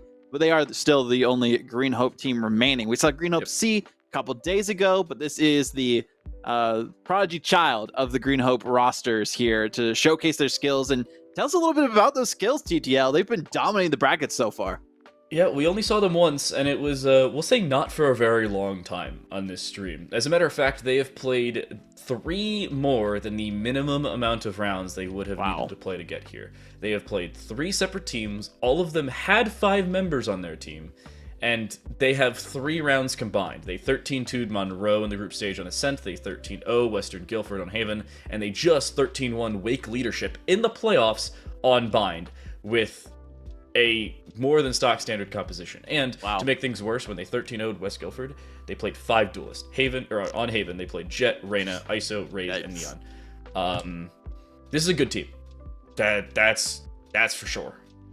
They're both good teams, though. I mean, we just saw the way that Holly Springs was pretty confident. They were the first team that we ever saw on the V stream here at the start of the week on Lotus, but unfortunately for them, it's not Lotus anymore. It's Ascent, and that's going to not be their comfort zone, and that's probably the first map. If I was Green Hope, I would ban too, after seeing the way that they performed right before this on Lotus again, dominating the other team 13-2. So I'm curious on how this one's going to go between these rosters. Green Hope, of course, they've been having a more successful run, but we don't know the quality of teams comparison-wise. And the Creek we saw looked really good before, but Holly Springs shut them down completely. And best of ones, it's hard to know if a team's peaking or if they're just having a bad map or something else of that sort. But hey, we're at the Old Faithful Ascent. We'll see who's going to rise to the challenge and make it to those state regionals that'll be happening in January. I gotta say, I'm actually a fan of Ascent here. I don't think we have the information on Holly Springs' only other game on stream. They played one against Research Triangle on day 1. They played one other group stage game. I don't know if that was in our quadcast or on the A stream. I did not find it in the A stream. So for the time being, I'm going to presume it's on the quadcast, and I'm not scrolling through that many games.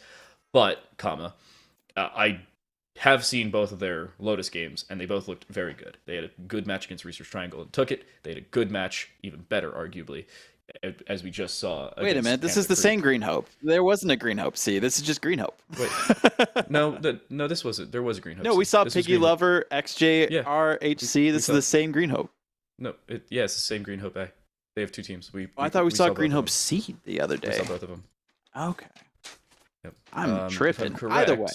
Yeah, Green Hope A played Monroe with this roster. Green Hope C played on day 1. And that was that when might be they it. played. Choose your agent. No, they played on day 2. Sorry, I'm scrolling through my games incorrectly. No worries. I'll find that. Green Hope C played Wake Leadership. That's how you said they were losing. Wake Leadership lost to 2 separate Green Hope teams. Okay. Yep. Gotcha. Yeah. That consisted of Plain, Imagine, Che-Che-Chu, Condensed Cosmos, and JJO. Nonetheless, though, Green Hope, we've seen these players, we've seen how they perform and how good they are. Holly Springs, we know how good they are too. Onster, really the main star of the show there for the most part. Phoenix was able to pop off a couple times as well, but I think Spartan too, looking really good for their squad in that last matchup. So curious how things are going to go for both of these teams. And Green Hope, I mean, we saw how they were able to perform it so well in the past on this stream. Dominant competition, only have dropped 3 rounds total. We'll see that continues here. Yeah, talking about the compositions as well, here it is fairly stock standard for Holly Springs. The outlier is them not bringing a KO and instead running double duelist rather than double initiator. That Raze Jet combination, I can't say is too surprising. We're seeing something similar from Green Hope, and the only real differences are you're seeing Reyna instead of Raze and Omen instead of Astra. So nothing absurd from either team, and both of them have had extremely aggressive playstyles, so if they didn't run double duelist, I'd be extremely surprised. I'll say it again, Green Hope 13-0'd Western Guilford and played 5 duelists in that game. If we didn't see at least 2, I'd think something was medically wrong with it. Hopefully nothing medically wrong, but we are seeing Phoenix getting taken down, Spartan taking down a Peg as well, and Green Hope making sure that there's something wrong with the amount of players on the map currently for Holly Springs trying to defend and stop XJHC, or XJR. get this shot in this first round as the Jet. They're the one to do the most damage for their squad. Multiple aces for their team, and already looking really good there. Great way to distract the other team, but still, Green Hope taking them down a peg, and Holly Springs dissected by Green Hope in that first round. And the way Green Hope plays it as well, that's the most surprising thing. Mr. Squigglebottom walks through mid, and XJR ends up having the door closed on them so they couldn't help, and instead, XJR's like, oh yeah, I can open this, presses the button, Mr. Squigglebottom finds one, dismisses, XJR finds the other, and then as XJR ends up eventually losing their fight, unfortunately, Mr. Squigglebottom undismisses, or their dismiss runs out, and they refrag. It's a perfect 2-for-1/3-for-1 trade that they played, and finds them the pistol, and a fairly clean one at that, especially against a team of the caliber of Holly Springs. Green Hope already looking good in that first round, looking to try and continue where they left off, but good positioning with the lineups from Holly Springs. And XJR can't really do too much. They're missing all their shots. Mr. Squigglebottom just spraying and praying and picking up 2 kills onto Holly Springs. Art comes through as well. There comes a cleanup from top. Looking really good too. Knows that somebody's in that position, and Warren with a 2-piece to their name so quickly 2 rounds in a row. And there's levels to the competition here, TTL. Okay, I'm going to remind everybody that we just saw Holly Springs 13-2 a team. Yep. And they have picked up 3 kills, and it didn't even look like it was that many, because Green Hope has just been holding W. Mr. Squigglebottom, Top, and Warren have yet to die. XJR is the only one to die twice. And I gotta say, it's Green Hope having so many good fight plans and so many different levels of redundancy available to them. The re-engagement from Warren towards mid finds 2 kills there. There's not a whole lot that Holly Springs can do about it because they have lesser weaponry. This is where the rubber meets the road for them, though. If they're gonna lose more rounds after this point, right now, then we have a little bit more of a problem than, oh, they lost the pistol and they lost a conversion round. Green Hope looking to continue as best they can to just decimate the hopes and dreams of Holly Springs after those first 2 rounds. There goes down 1 already. Warren picking up where they left off with 3 kills technically in a row between rounds. XJR, good positioning, setting things up for success afterwards. Can't find the defenders just yet though.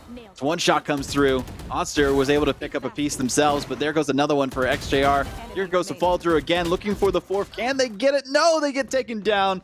It's not enough there. Phoenix trying to clean things up for their team, clutch things up. Can they do it? If anyone's going to, it'd be Phoenix on this one, but there's 3 players against 1, and it's all 3 on Green Hope that are going to take them down. And the bonus for Green Hope, again, looks really good, and they upgrade weapons. You have Warren, who's on 7,600 credits. They could buy a teammate if they need to, which I believe XJR will end up needing one, so keep an eye out for them going into the buy menu, or somebody buying somebody else. But yeah, that's exactly what happens. Turns out Mr. Squigglebottom, for some reason, drops Warren, and then Warren drops, like, whatever. Green Hope still 3-0. And Holly Springs, that's a round where you have a weapon advantage, you have a definitive round that you should be able to pick up, and it's basically the same story as the first 2. Green Hope, I think they probably could have done the same thing. Buy 5 duelists or bring 5 duelists and go straight into the game and have it work for them again. This is crazy from them. We'll see what they can do this time. 1 down already. Spartan, every time it feels like they have been the first blood in these first 4 rounds. XJR looming, lurking, and ready to attack. Takes down Fierce Destroy. Onster at least gets 1, but traded yet again. XJR continues with the Fury. Shots go off in the background. Only 1 player already remaining for Holly Springs. They're going to be flanked from behind and eventually taken down by who else? By XJR. 3 kills to their name. And everyone firing on all cylinders yet again for Green Hope. I think the least amount of players we've seen from them is 3. Yeah, this is, again, crazy from Green Hope. I'm finding a lack of adjectives. I need to bring out my thesaurus for this game, because I can only say dominant so many times, or W key so many times, because there doesn't seem to be a definitive rhyme or reason. It is just a W key. And that's all it has to be for them. Onster, again, in the 2 games we've seen him play, has dropped 24 and 22 kills against teams who, we'll say, did not have the greatest showings, and now, against the team that starts to shoot back, they're having some problems. Spartan, however, maybe not so much. Judge, jury, and executioner is the judge with 1. Spartan finally living past the first few seconds of the round, and they're got to feel good about that one. Bottom frag no longer for their team, at least for a minute. Now all eyes on the prize for Green Hope. Getting some vision. No longer able to just full send. Decent lineup, but they didn't get a ping onto Spartan for that one, so gonna have to back off on the play. Shock dart not connected. Now moving towards mid, seeing if there's gonna be anyone in their way as they move towards the A site. It allows Mr. Squigglebottom to get aggressive. It ends up catching, it being the sonar, Mr. Squigglebottom, but as soon as they do, they smoke off mid and they just re-aggress back towards this B side. Albeit, mid control has been mostly relinquished, minus what is already given to the attackers at the beginning of the round, and a resmoke ends up missing. This could be both a solution and a problem, depending on the team you see have it go their way. Spray down, Warren wins the fight and gets out alive, and it's only the Jet on the B side. They'll find one, that's all they'll find in the 3v2. Best look we've seen from Holly Springs so far in these past few rounds, but the plant does come through. The rotations have been immaculate from Green Hope, baiting them out in different directions. Both players on Holly Springs looming in the same direction towards the B site. They go at the same time. I fear that they might be taken down as a duo, live and die by their teamwork as it's going through, but so does the teamwork for Green Hope, as one player lurking through mid on the flank. Just really have to distract as best they can. The smoke comes through, makes it difficult for them to really be taken out. No, the Killjoy looking the wrong direction. Phoenix does get one, but can't get the second. Piggy Lover with the finish. Now is a close shave, but not enough to dethrone Green Hope from their run that they've been having so far. And at the end of the day, it is, again, Green Hope taking it, and they had another good fight plan even while losing the opening kill. The original goal there was take mid control and leave the option open to go A or B. What I thought they were going to do is smoke off the back of mid and force Holly Springs to both look mid and B, while completely splitting their attention and then go to A off the back of it. But instead, Mr. Squigglebottom finds a kill, albeit is traded later on, but has help from Warren, they retake mid, and they just split B once more. And it works, and they even leave Warren to go play for the flank later. The amount of options that Green Hope are giving themselves, while still playing as aggressive and clean as ever, is scary, to say the very least. And they basically have the A site. They don't know it, albeit, but they basically have the A site, and there's not a whole lot Holly Springs can do about it, and they've just seen Nash. They know the jump spotting. They know A's clear. Gotta go quickly, though, to get the spike down. They're taking their sweet time, as they are on the top of A. Speaking of top, they're able to get the plant down. Rotation finally coming through from the other side. Piggy Lover was watching mid with a shark eye and is able to smell blood in the water, take them down. XJR with the sniper misses the shot, though. I don't want that back, but Mr. Squigglebottom, excuse me, able to take down one. Same with Piggy Lover. What a combination of names. There are some interesting names, but the plays are even better. Apparently Nash forgot to put their headphones on properly, and they get caught off on a flank. I think this may be our most definitive game of the week. It has been, yeah. It is a playoff game with a team that has won 2 or 3 games. For the attacking side. No, that's the defense, interesting. I think. Okay. That was the defense. Good. I was going to say, color being caught behind. I think it was the defense. I hope. Let's put it that way.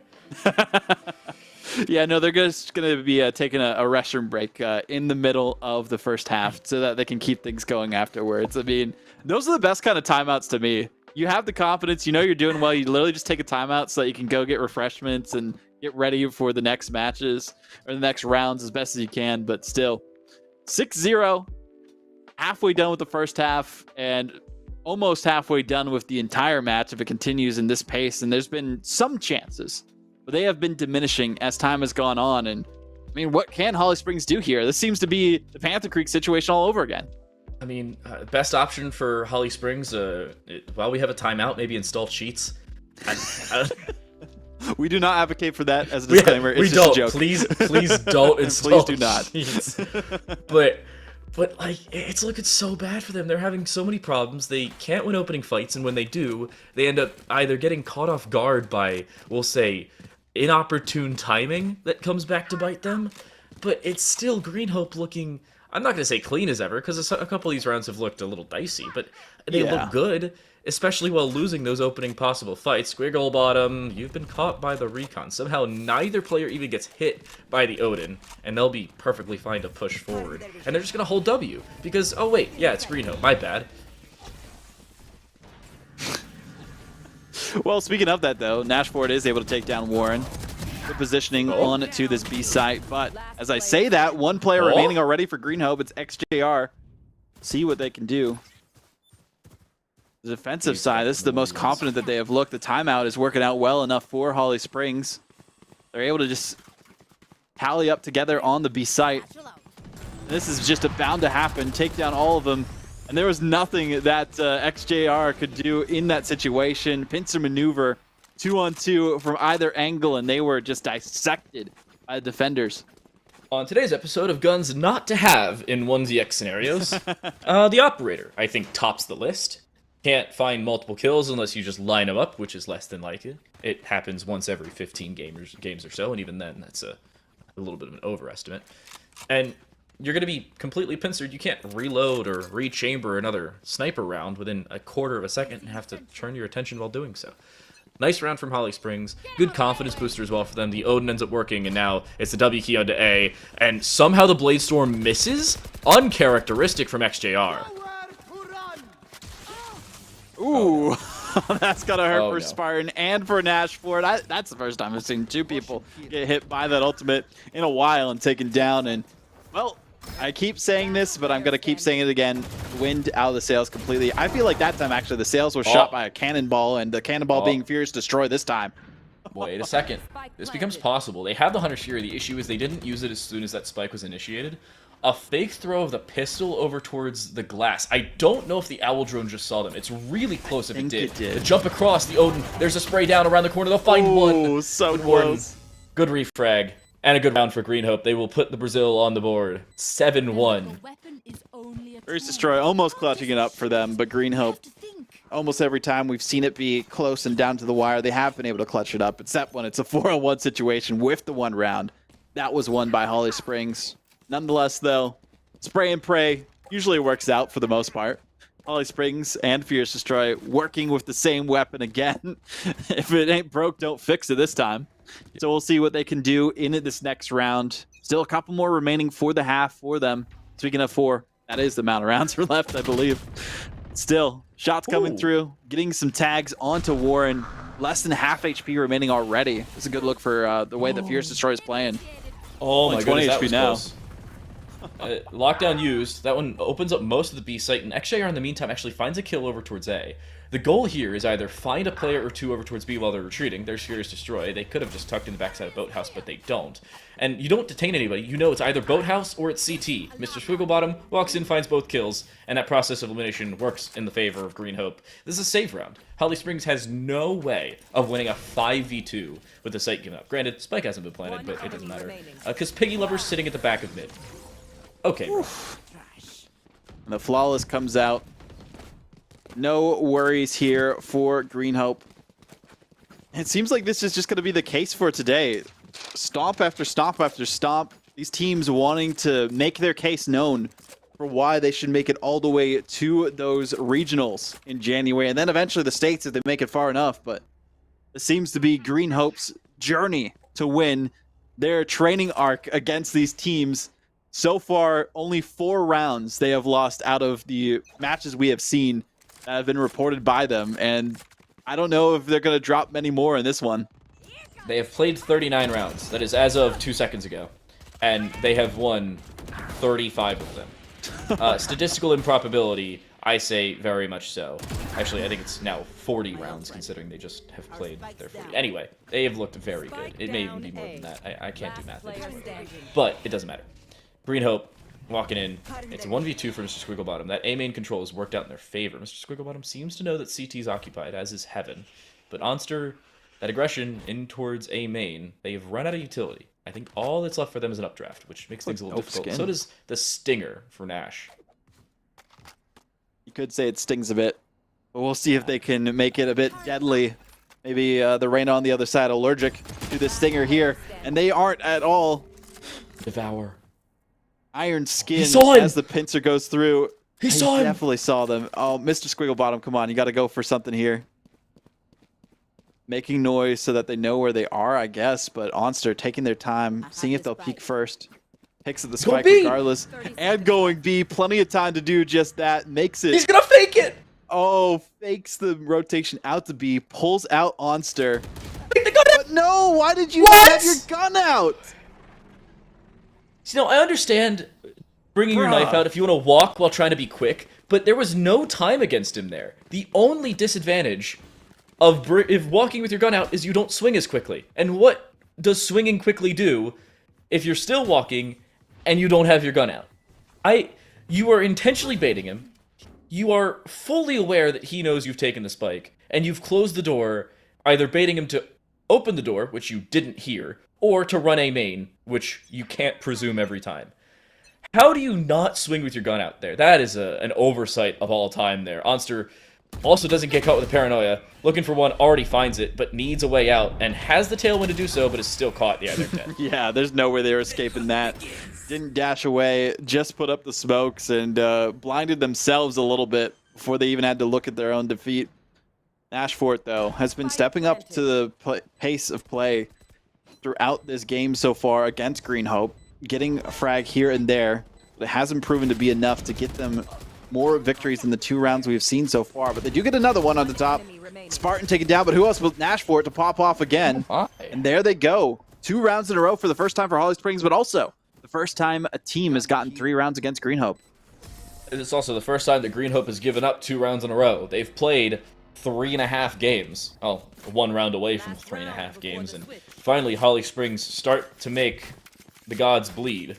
The issue is they've just had a surface wound. It is not all that much of an impact. It's still 8-3. An 8-4 half would be extremely good for them just because of the comeback. Remember, they were down 8-1 just a few seconds ago, or a few minutes ago, I suppose. However, Green Hope's defense has looked just about as good as their offense, so don't write this team off just yet, even if they do give up a couple rounds at the end of the half. Only time will tell, and the time is now for Holly Springs yet again. The timeout worked out decently for them. They were able to get their first round since then, and only really dropped a round or 2 to their opponents after that. 3 rounds for them, 2 rounds for their opponents after that initial timeout. Pretty even for the most part. And Spartan starting off with the first blood, but Warren taking down Fierce Destroy knows that there's not many people remaining in this area. So the problem is you don't have a heck of a lot of utility left over for Green Hope. The spray Spartan needs to win this fight. They cannot allow Warren to find another 1v1. But Piggy's rotated all the way over towards B main. The problem here is they don't have From the Shadows. This would be a great time for them to use it because they could just bait in everything over towards B and if they need to, rotate to A. But it seems like mid control could be what they're looking for. Spartan not looking there. You saw him earlier. What? That's gotta hurt. What? It's a but Piggy 1v2. Lover with a 2-piece now. He is From the Shadows. He is From the Shadows. From the Shadows, as you mentioned. Nashfort, again, we saw them clutch last time. Likely able to do it this go around as well. It's all eyes on Piggy Lover. They've been able to clutch up a couple times for the team in the past matches we've seen from them, but this would be 3 rounds in a row for Holly Springs. This is a must-win for Green Hope to shut down the chances of their opponents, and they lose it. Nashfort, again, I talked about how monumental of a presence they have had for their team after the timeout, and that's 2 rounds that they have won it for their team. Nice utility usage for Nashfort, making sure they could lock that in. I'm surprised Bladestorm wasn't popped at the beginning of the round for Onster, but yeah, they really didn't need it. You don't need at it, the end of the day, it's a couple rounds for Green Hope where you say definitively they had a much better chance at closing things out. And I gotta say, I'm really surprised they did not. 3 straight rounds they give up, 2 of them in post-plant scenarios, and questionable ones, I'll say, to understate the obvious. Mr. Squigglebottom could have had a 1v1 there. They could have had the round after with the spike down. They could have had the one following in the 1v2. Granted, that one, the least likely of the lot, but it's still, I'm going to say, woulda, coulda, shoulda for Green Hope, and a great comeback to start for Holly Springs. We'll see if it can continue into the second half, though, as they are on the attacking side. We've noted it to not be their strong suit. Holly Springs typically better defending, but Green Hope, all eyes on them as well. So many rounds after that timeout. Only 2 of them that they were able to get out of the 6. Furious Destroy leading the charge here with a teammate. Trying to get a lineup ready for the dart. See if they can land it. We're just listening for where the movements are coming from Green Hope on the defensive side. No push just yet. Taking their time and waiting out any potential utility that might be used. Utility already dedicated. The pistol could be the conversation starter for Holly Springs' real initiation of this comeback. Sheriff sound, but not a whole lot dedicated towards B here. The issue is they sent most of the team over there. One picked up, 1-for-1 it seems, and Warren with a nano swarm finds the second. That was towards A Link. Oof. Tied up though between these two. Going to the A side again. Shots coming forward, darts coming forward. Still nothing left though. Top taken out instead. There goes down another for Green Hope. Even with the flank though. Okay, I was gonna say Piggy Lover's gonna have to pop off. They do that, they get 2 shots to their name. Not much remaining for Nashfort here. The smoke. Trying to, oh, the smoke. Oh, the angle though from Nashfort. This is perfect. You know the omen's coming through. No, Nashfort, wrong direction. Spirit saved him, but still outside the smoke. Nash wants to walk in, and he will. But it's the vision that works out for Piggy. 3 kills in the 1v3 flank clutch with a classic. And very narrowly would have had the flank to end up finding a 3rd kill as well, but the turret shut that one down. Good readjustment after the turret sees you. I'm surprised it had that vision, but it's the round nonetheless. And Green Hope winning that pistol. I'm not going to say it's over, but it is certainly close. That was a must-win for Green Hope. Yeah. Otherwise, the momentum would have completely shifted in the favor of Holly Springs, especially if it continued through the start of the half. The defuse came out. It was very close, too. I mean, they can't feel too confident after that victory. They are going to be kitted up as best they can and trying to shut down Holly Springs completely so that they only need those 3 rounds remaining to get the victory. Make it that much more difficult for their adversaries to pop off and come back to an OT situation. Holly Springs, they're used to being able to do that. They did that in the first match we saw before, that they were able to come back and get the win ultimately in overtime, and this would be the time to do it. They were 7-5 down at the half there. The switch to the attack was significantly better, but, it was on Lotus, and we just saw Lotus was their map, so not unreasonable to see that. However, Green Hope has owned Ascent. They have quite literally lost 4 rounds in this map total, the entire event, and they've played it twice. All 4 rounds were here, by the way. And Green Hope, this conversion round, it's another scenario where it's a half buy for Holly Springs, and they win the opening fight, and Green Hope surprisingly disengage off the back of it, but the spray, it's the Ares Defied 3! At least help for the 3rd. Phoenix able to get the spike down, but I don't know how much that'll help. Shot comes through, and Spartan taken down. Here comes the defuse.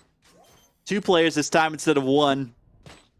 Talked about momentum potentially going in the favor of Holly Springs if they won that last one, but instead my Discord died for a second, but I think stream still heard me, as Green Hope will take that one. Yeah, even I heard you. Luckily, Discord only died on your side. But it is Green Hope hearing everything. They've got the all-hearing ears, or headphones. Some players have them on backwards, some players have them off. Green Hope got cheaty headphones. Not actually. Again, don't condone cheating. Please don't do it. It ruins my ranked games. It's just a joke. But, yeah, it's to convey how one-sided some of these games can be, and it feels like that is the case. Well, by the way, the last 4 rounds have been spike diffuses. That does not happen all that often in high school games. So, shout out the teams for playing the objective. A lot better than some of the other squads who were taking their time to put the spike down and didn't really have much to work with eco-wise. Monster having to back off from their perch. Making a lot of noise, though. Got to be careful. The teammates are there, so maybe they will push towards them, but slowly going to move towards mid. Maybe opt for B instead. Holly Springs down a player already into this one. Oh! Was there a DC? I don't really see the players, actual highlight there. No, I think it was there. I think they were just they dismissed. They found the kill and then dismissed it away. Gotcha. The refrag was from a distant help. Nice little 2-piece there.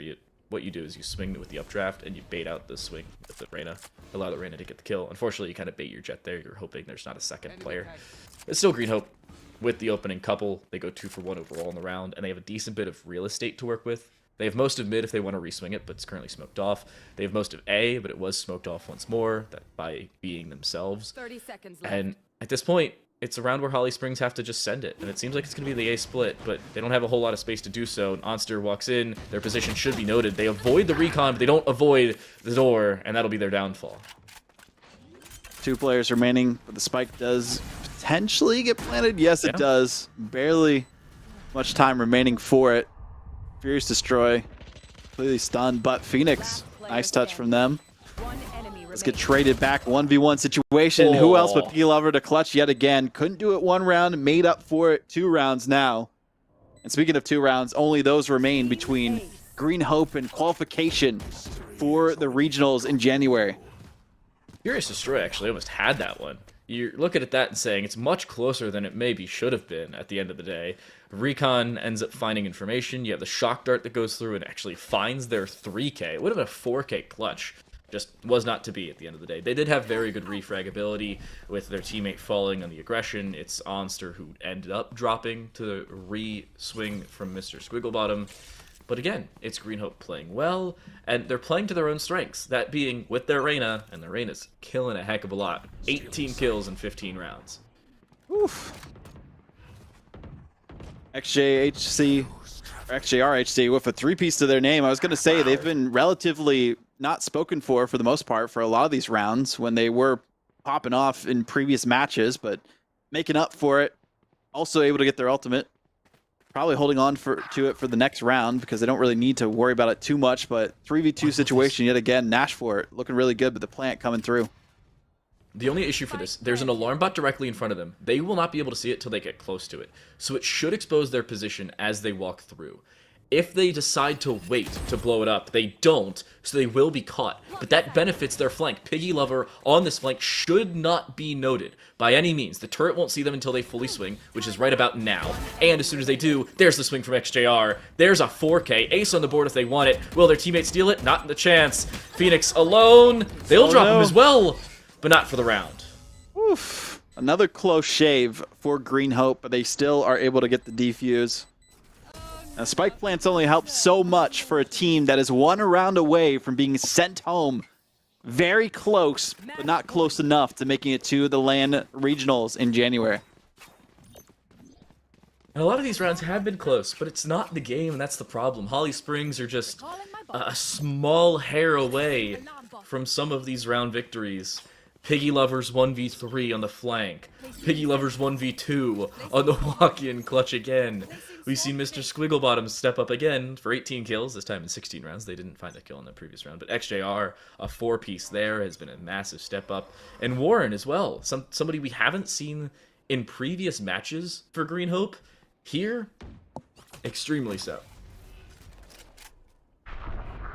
This is do or die for Holly Springs. A full monumental comeback needed for them to get anything going.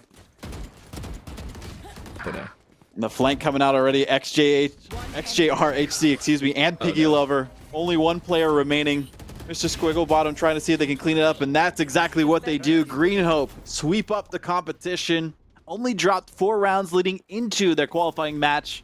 And now, or 3 rounds, excuse me. And now 4 rounds was the most that we see here. 7 total. The rest domination from them to qualify for the regionals. Any team will have to face off against them here on out. They've got to be worried. They play 4 matches. They lose 7 total rounds. They win 52 of 59 rounds played. If you are playing a team with an 88% round win rate, ouch, through not only group stage, of which they lost 2 total rounds, but playoffs in which they lost 5 between 2 games, it is absurd to me. I don't know how a team can be this individually dominant. And I said at the beginning of today, after Myers Park won that first series, hey, I don't care who wins our second game, Myers Park's winning their match. By the way, Myers Park won their match. That was on the A stream. But then I was like, oh, I retract my statement when we saw Holly Springs on Lotus again. Exactly, we're like, oh, they got this. They're going to be good. Yeah, Holly Springs is coming into a game and they're like, oh yeah, they're the clear and obvious favorite.